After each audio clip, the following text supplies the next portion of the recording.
అందరికీ నమస్తే అండి. నిన్న సాయంత్రం నుంచి కూడా అందరం బ్రేకింగ్ చూసే ఉంటాం. జనసేన పార్టీ తరపున 4వ మంత్రి రాబోతున్నారు. ప్రస్తుతానికి ఆంధ్రప్రదేశ్ రాష్ట్ర క్యాబినెట్లో జనసేన పార్టీ తరపున 3 మంత్రివర్గంలో ఉన్నారు. పవన్ కళ్యాణ్ గారు, కందుల దుర్గేష్ గారు, నాదెండ్ల మనోహర్ గారు. సో ఇప్పుడు నాగబాబు గారు కూడా, పవన్ కళ్యాణ్ గారి సోదరుడు, మెగా బ్రదర్స్లో ఒకడైన నాగబాబు గారు కూడా మంత్రివర్గంలోకి రాబోతున్నారు. ఆయనకు ఎమ్మెల్సీ పదవి ఇచ్చి ఎమ్మెల్సీ కోటాలో ఆయన మంత్రిగా రాబోతున్నారన్నమాట. ఇది ఎవరు ఊహించలేదు. కానీ నాగబాబు గారికి రాజ్యసభ ఇస్తారు అని అందరూ ఊహించారు. మన ఛానల్లో కూడా ఈ నాగబాబు గారికి రాజ్యసభ వచ్చే అవకాశం ఉందని వీడియో చేసుకున్నాం. నిజానికి నాగబాబు గారికి మంత్రి పదవి ఇవ్వడానికి కారణం ఏమిటి, దానికి దారితీసిన పరిస్థితులు ఏమిటి అనేది మనం ఒకసారి గమనిస్తే చాలా ఆసక్తికరంగా ఉన్నాయి పరిణామాలు. ఆంధ్రప్రదేశ్ రాష్ట్రం నుంచి 3 రాజ్యసభ సభ్యులు రాజీనామా చేశారు. సో 3 రాజ్యసభలు ఖాళీ అయ్యాయి. అందులో 2 టీడీపీకి, 1 జనసేనకి అనేది ముందు నుంచి ఉన్న లెక్క. ఎందుకంటే కూటమిలో ప్రధాన భాగస్వామిగా జనసేన ఉంది కాబట్టి, టీడీపీ తర్వాత జనసేన కీలకం కాబట్టి, సో సంఖ్యాపరంగా చూసుకున్నా, బలం పరంగా చూసుకున్నా టీడీపీకి 2 రాజ్యసభ సీట్లు, జనసేనకు 1 రావాలి. సో టీడీపీకి 2 ఇచ్చారు. లెక్క ప్రకారం జనసేనకు రావాల్సిన రాజ్యసభ స్థానాన్ని బీజేపీ తీసుకుంది. బీజేపీ తీసుకొని ఆర్ కృష్ణయ్య గారికి రాజ్యసభ ఇచ్చారు బీజేపీ వాళ్ళు. సో జనసేన పార్టీ ఖచ్చితంగా వస్తుంది. సో నాగబాబు గారికి రాజ్యసభ ఇవ్వాలి అని పవన్ కళ్యాణ్ గారు ప్రయత్నించారు. సో ఈ మేరకు ఆయన అన్ని రకాల ప్రయత్నాలు జరిగాయి. కానీ చివరి నిమిషంలో బీజేపీ వాళ్ళు తమకు రాజ్యసభ కావాలి, రాజ్యసభలో బీజేపీకి సంఖ్యాబలం అటు ఇటుగా ఉంటుంది, సో మాకు ఆర్ కృష్ణయ్యకి మేము కమిట్మెంట్ ఇచ్చాము, సో బీజేపీ సంఖ్య పెరగాలి కాబట్టి ఆ రాజ్యసభ మేము తీసుకుంటాము. ఆంధ్రప్రదేశ్ రాష్ట్ర మంత్రివర్గంలో ఆల్రెడీ 1 మంత్రి పదవి ఖాళీ ఉంచారు.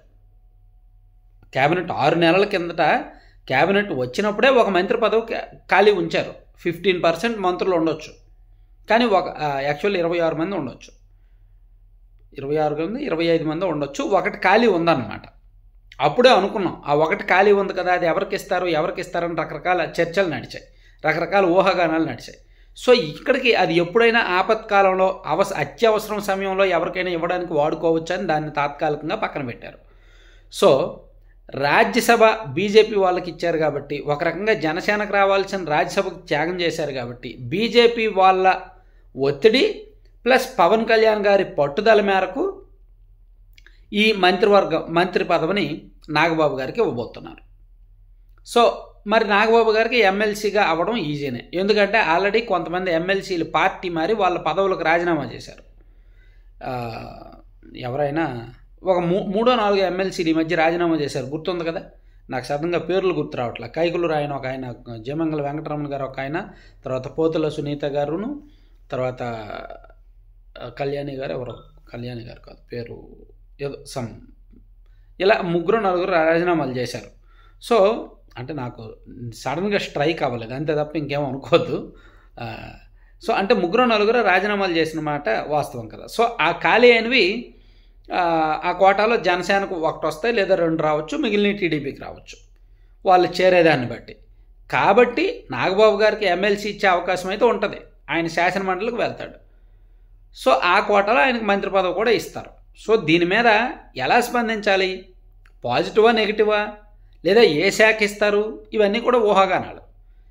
శాఖ మనం అప్పుడే డిసైడ్ చేయలేం. కాకపోతే పవన్ కళ్యాణ్ గారి మనసులో మాత్రం హోంశాఖ తీసుకోవాలని అయితే ఉంది. పవన్ కళ్యాణ్ గారు హోంశాఖ తీసుకొని తన దగ్గర గ్రామీణాభివృద్ధి, పంచాయతీరాజ్ అండ్ హోంశాఖ తన దగ్గర పెట్టుకొని, కీలకమైన శాఖలు తన దగ్గర పెట్టుకొని, ఈ అటవీ పర్యావరణం దీనికి సంబంధించి ఏమైనా తన వాళ్ళకి అంటే నాగబాబు గారికి ఇచ్చే ఆలోచనలో ఉన్నారనేది జనసేన పార్టీ వర్గాల నుంచి వస్తున్న సమాచారం. తనకు హోంశాఖ చేయాలని అయితే ఉంది. పరోక్షంగా ఆయన గతంలో 2 సార్లు ఆ ఉద్దేశాన్ని బయటపెట్టారు. సో మరి అది ఇస్తారా, లేదంటే నాగబాబు గారికి ఇంకేమైనా కీలకమైన మంత్రి పదవి ఇంకేమైనా ఇస్తారా అనేది ప్రస్తుతానికి రకరకాల చర్చలు అయితే నడుస్తున్నాయి.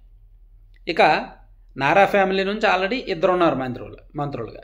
అటువైపు చంద్రబాబు నాయుడు గారు ముఖ్యమంత్రిగా ఉన్నారు, లోకేష్ గారు కీలకమైన విద్యాశాఖ మంత్రిగా ఉన్నారు. సో ఇప్పుడు కొనిదెల ఫ్యామిలీ నుంచి కూడా 2 బ్రదర్స్ మంత్రులు అవుతున్నారనమాట, పవన్ కళ్యాణ్ గారు అండ్ నాగబాబు గారు. సో దీన్ని ఎలా చూస్తారు, పాజిటివ్గా చూస్తారా నెగిటివ్గా చూస్తారంటే ఎవరిష్టం వాళ్ళది. వాళ్ళ ప్రభుత్వం, వాళ్ళు ఒక అండర్స్టాండింగ్ మీద ఉన్నారు, ఒక ఐక్యత మీద ఉన్నారు, కాబట్టి వాళ్ళ ఇష్టం వాళ్ళది. Thank you.